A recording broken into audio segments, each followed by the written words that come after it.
Okay, since we only have 20 minutes and my colleagues from Oracle can tell you I can do that without taking a breath, we should probably get started and go forward. So my name's Joe Burkhart. I'm Director of Higher Education Solutions at Oracle. Some of you may have heard me a couple of days ago with Joanne. My job is to keep Oracle focused on higher education. And when I'm out here to convince you that Oracle is focused on higher education, to tell you why. I'm not a technologist. I worked in higher education for 15 years and then did 10 years of consulting. I've been here since 2005, which is probably the longest I've ever held a job. But that's good. But I'm going to talk a little bit about transformation today and try to do it really quickly. But I'm going to start off actually with a couple of things. First, if you've seen any Oracle presentations, you've seen our safe harbor statement. This basically means that if I talk anything about future projects, you can't hold me to it. I joked the other day that we're first a product engineering company and we're second a law firm. So our lawyers really control what we actually do and present. So transformation in higher education, I'm going to start off asking you guys some questions. So how many of you either have discussions about transforming your institution or have active projects underway? Okay. Can I ask you why? Anybody want to share? Why are you trying to transform your organization? I'm sorry? Or be irrelevant. That's a good one. Just a bad experience? Better experience. Provide a better experience. Okay. Okay. Oops. Hit the wrong one. What are you trying to become? What's your end vision for this transformation? Do you have an idea what that might be?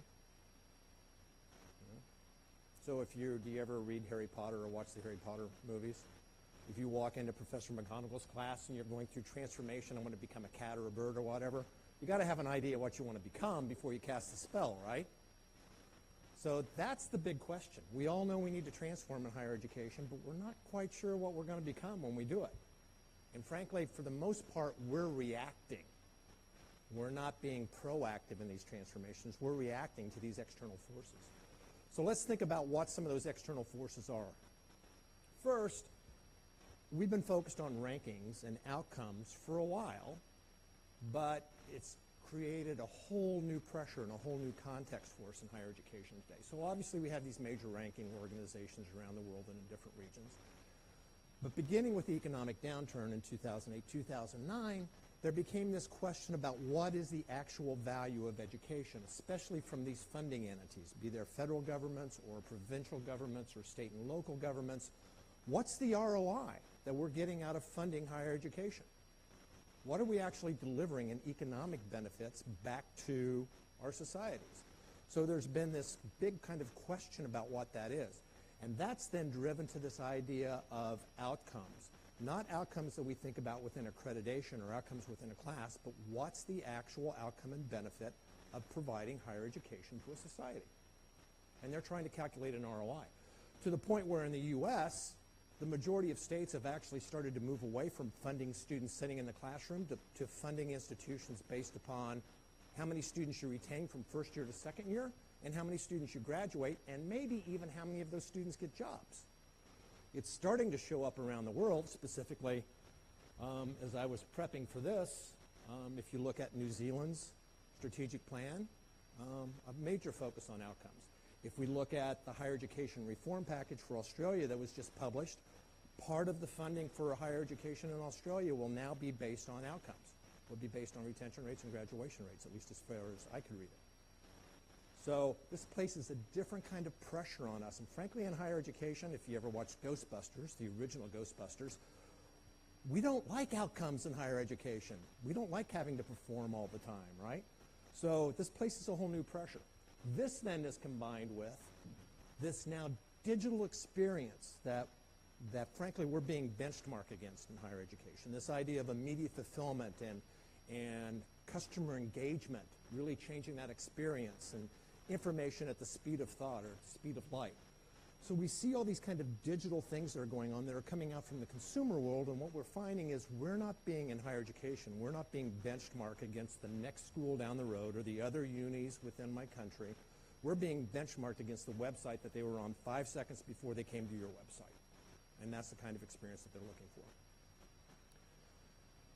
Paired with that, and sometimes we confuse this, especially when we're talking technology, but we now have new culture and actually a new personality that's been developed by these students who are now in secondary school or maybe first or second year students with your institution because they've grown up with this digital experience. So they now we actually have an entirely different culture and an entirely different personality that we're dealing with because frankly, like I have 9-year-old twins, soon to be 10, they have never known a time without an iPhone, right? They have an entirely different expectation about how things are delivered. Some of the big things on here is Generation Z, which is this new generation that's coming up, and if you read any of the marketing research for them, video is their primary mode of learning, right? They spend hours on different video channels within the web. And they go out there not to watch crazy cat videos, although sometimes they do that, but they go out there to actually find content, right? My 10-year-olds, that's where they learn yo-yo tricks. That's where they learn skateboard tricks. That's where they learn how to do things. And that's starting to translate to us inside of classrooms. This idea of lacking brand loyalty. They really, from our point of view, they just want knowledge. They don't necessarily care where that knowledge comes from. So the idea of a brand about a university is still very important in a larger context, but to a great extent because a lot of them want to be entrepreneurs. They prefer to work independently. Degrees become less important. It's just the knowledge. And they can get a lot of that knowledge on the web, right? So the difference between going to a uni and creating this idea of a personalized program, we hear about things like stackable degrees and competency-based education and badging and all those kind of things, is not any different than what they start to learn from YouTube when they go out and try to acquire things, or they go to Khan Academy, or they go to a proprietary for-profit institution just to try to get that piece of knowledge. We then pair that with the fact that we talk a lot about those new students coming in, but we still have students of multiple generations, right, that we're dealing with. And not just that, we have them with our faculty and staff that we have to deal with too. So we've got this huge kind of new culture that's now starting to affect us. But all of those people are being affected by technology, right? My wife, and my wife's a marketing vice president, but the first thing she does in the morning and the last thing she does before bed is Facebook, right? That's her sole source of knowledge, be it right or wrong or fake news or alternative news or whatever it is. But so we've now entered what we start to refer to and what's been commonly referred to as the era of I. Individualism. Everybody is an individual and they expect to be served as an individual, and that's not how we've done things for the past 500 or 600 years in higher education. And that's part of the challenge that we're seeing that's actually driving transformation. So we've got this pressure of outcomes, external.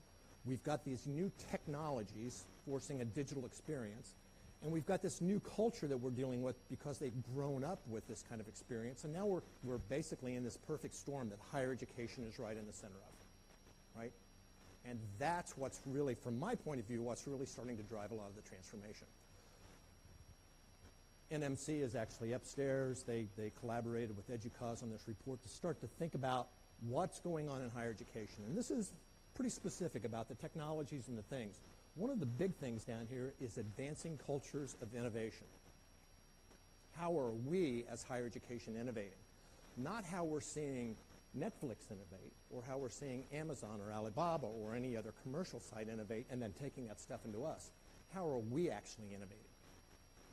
And then they've got these other things that are starting to perk up. What are the actual technologies that we're starting to see? Artificial intelligence and chatbots and all kinds of other kind of components, right?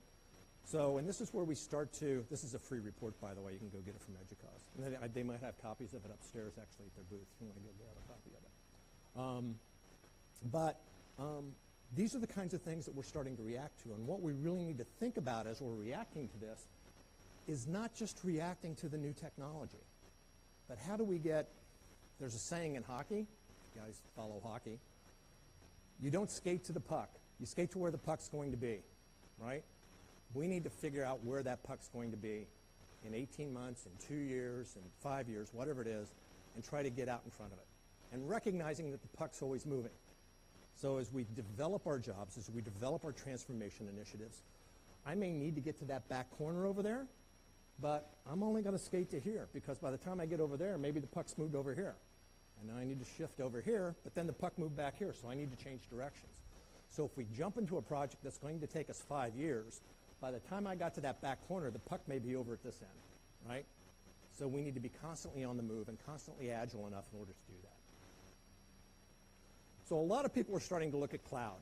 Well, we looked at cloud around things like being a better user experience and constantly updating, and it's secure, and it's mobile first, and all those kind of things. But frankly, it's not about changing your technology. It's about changing your institution, right? That's what you're really trying to do. EDUCAUSE in last year's top 10 list had this as an entry piece. Well, what's really important here is IT organizations need to divest themselves of technology so they can reinvest in differentiation. You mentioned don't want to be irrelevant. Differentiation is the key to surviving in this type of environment. What makes you different from the next unit, from the next institution, from the next organization down the road? And that's why students will choose to come to you and stay with you, right? So, I've got my clock going up here, so I kind of know how much time I have.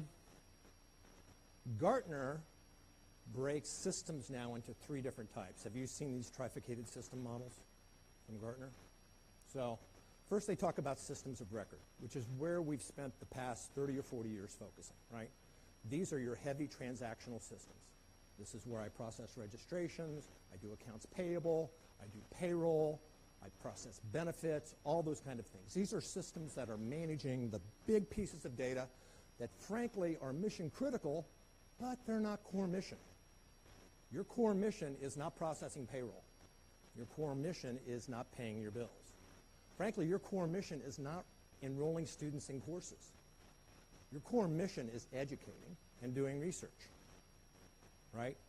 How you register a student for a course will not entice a student to come to you. It will make them leave if you don't do it correctly, but that's not why they're going to select you, right? A faculty member is not going to come to you based upon how you do payroll. They will leave if you can't pay them. So there's a difference between core mission and mission critical that we need to think about as we start doing these kind of things. So systems of records are those heavy transactions that have to happen.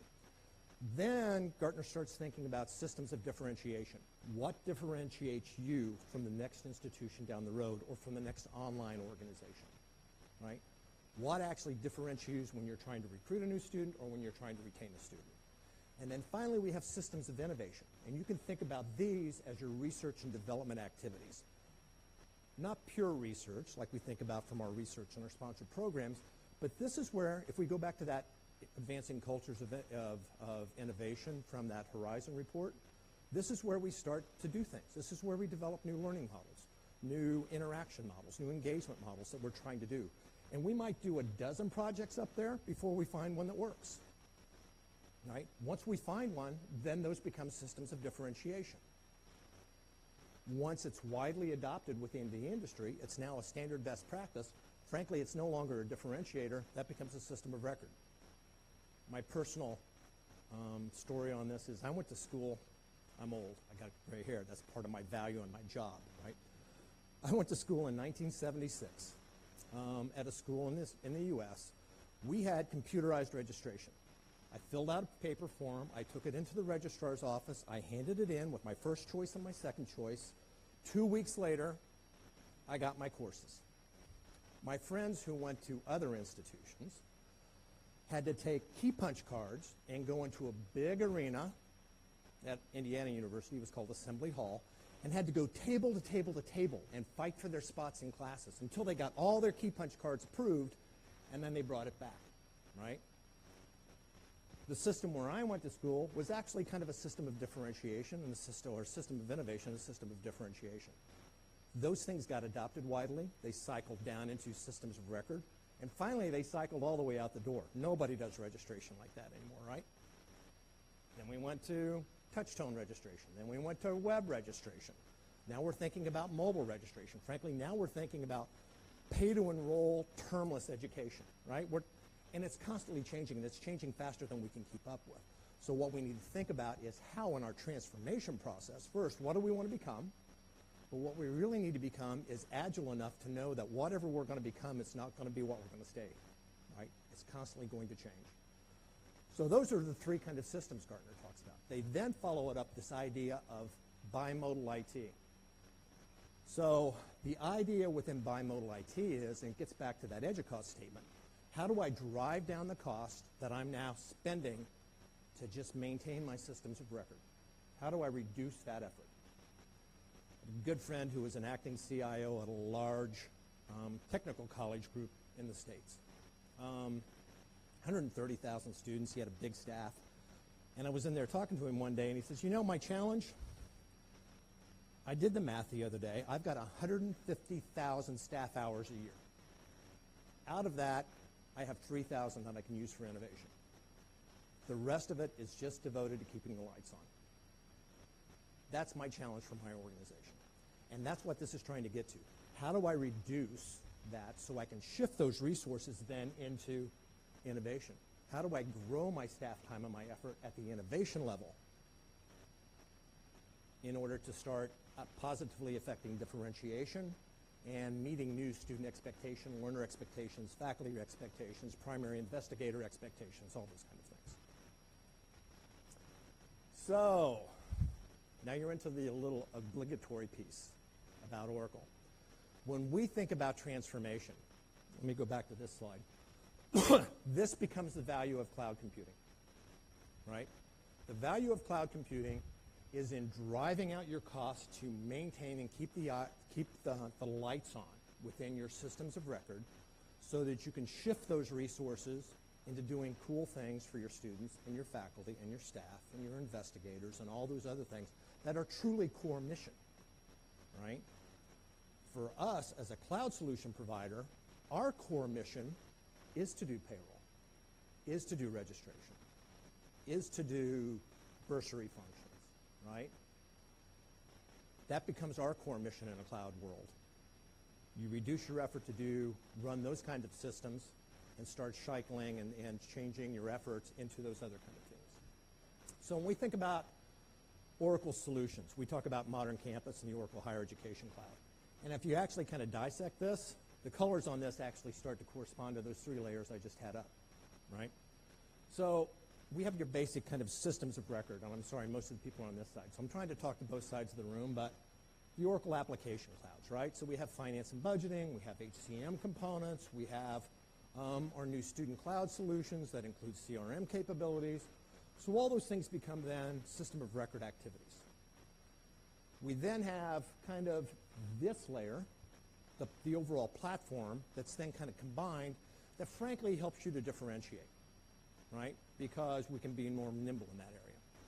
And then across the top, or up here, we have custom applications through the same cloud platform with things that we refer to as platform as a service, which frankly are dozens and dozens of different capabilities, right? Whether that's Java Cloud, or it's integration cloud, or it's mobile cloud.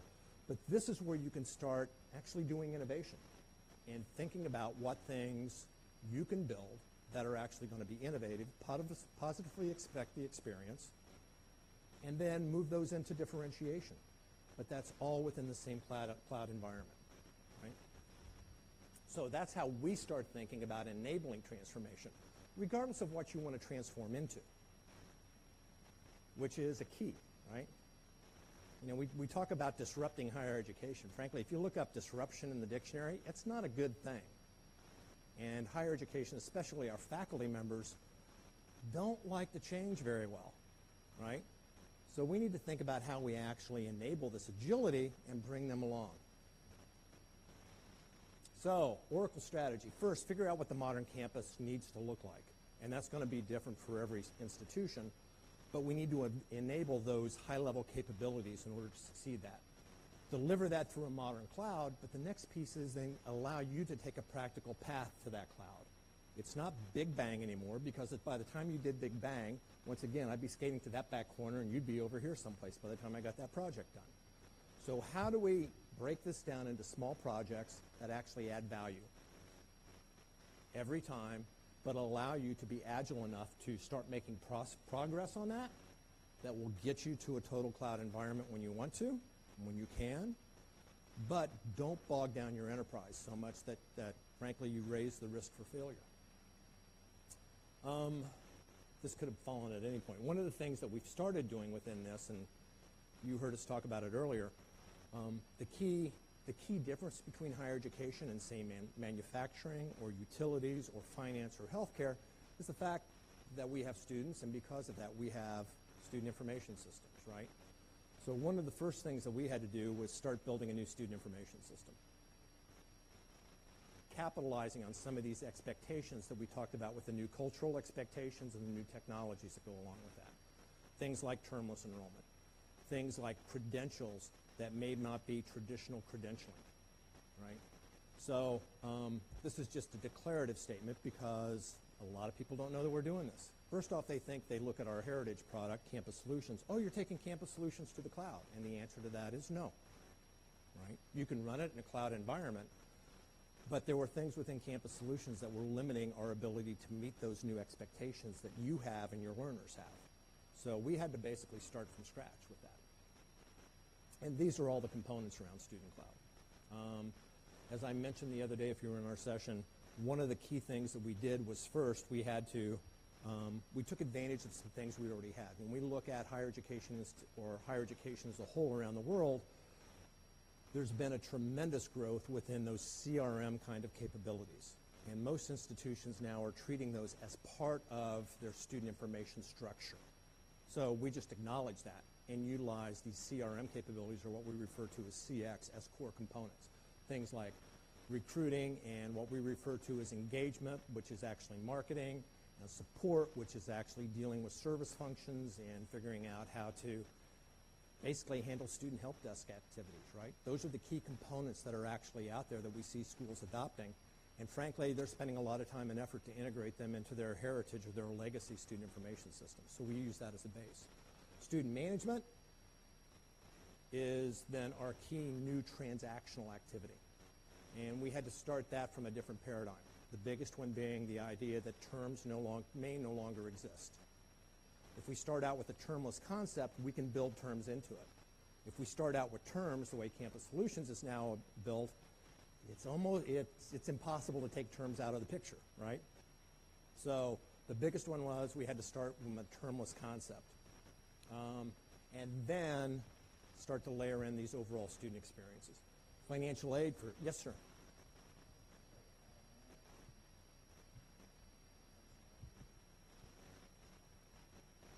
So when you say manage faculty, number one, I didn't know anybody could manage faculty. But yeah, exactly. So there's multiple aspects, right? So when we think about like curriculum management, like how fast can I create a new course, a new program, a new major, and stand that up and get it through all the approvals process? Frankly, that's a challenge, because when we start looking at that, that's not even a localization by a region. That's a localization to an institution that's based upon faculty senate rules and things like that. Then if we start thinking about faculty management as far as course assignments and all those kind of things, yeah, that's base, because that's part of the actual enrollment process, so we need to do that. The next piece of faculty management then is promotion and tenure tracking. Again, that's a challenge because it varies from institution to institution, but also because when we look at that particular market, there are probably 4 or 5 boutique providers that's all they do is tenure management and tracking, looking at those credentials, those approvals, those peer review studies, and all those kind of things, and compiling that into a portfolio, right? So depending upon what you include within faculty management, some of those aspects will be in there, some not. We have some things like, I was just talking to Chanaka, who's the higher ed director for Australia and New Zealand. He's got a partner that's actually through our past solutions building, curriculum management, right? Curriculum management solution for a school in Australia. So we would see that actually kind of in that custom solution area. But if I go back to that, yep. Within this particular piece, one of the nice things here, the same way that Apple has the iTunes store, we actually have an Oracle Marketplace. So if this partner builds that, they can put it in the Oracle Marketplace and either sell it or provide it to you for free, and you can pull it down, right? Okay. What? Okay. Good luck with that. Let me know how that works for you. Okay. Okay, so let's get past that because I got 5 minutes. So what we're trying to do, first off, as opposed to really trying to talk product, which any of you who have any number of Oracle sales reps, and I know you all have multiple Oracle sales reps, know that we love to talk about product. We need to start thinking about what you're trying to do. Fostering student success, improving operational excellence, becoming data-driven organizations, which I've got a whole other series of presentations on that, and then how do we accelerate innovation. So all of our solutions, when we take a look at that higher education cloud and how we come together, are driving towards these 4 high-level goals to try to enable you to be transformational organizations. Right? The idea of consuming cloud resources at your own pace. Right? Actually, if we look at it like this, you have a whole series of on-premise solutions right now. You have a whole series of things that you probably want to be doing in the cloud. You're not going to pick up all of these and move them all over there all at once. What we're trying to do is give you what we refer to as a practical path. And that practical path is going to vary by institution based upon what value you get out of any one of those projects. Right? There should be a business case for every one of those projects, and whatever the ROI is and your net present value, whatever your hurdle rate is to say that's a valuable enough project that I need to do it, then that flows into that, right? So it may be recruiting. It may be accounts payable. It may be talent management. It may be something else. But you can start to sculpt your own path to the cloud in that manner, which, frankly, we think is an advantage. Sometimes with our customers, they get confused by that process. It's like, no, just tell me what to do. This requires a little bit of thought, right? A little bit of planning to understand what you want to become when you get there. Okay. I have 3 minutes left. Anybody have any other questions aside from faculty management? And I do want to know how that works for you. Thoughts, comments? These slides have now been given to Theta, so they should be out on the site pretty soon. Did I provide any value to you guys today? I tend to be a little more educational and not so much product, right? Because that's just who I am. But, okay, cool. Well, thanks for coming. Feel free to trap me or any of my colleagues if you have questions later on. And have a great rest of your conference.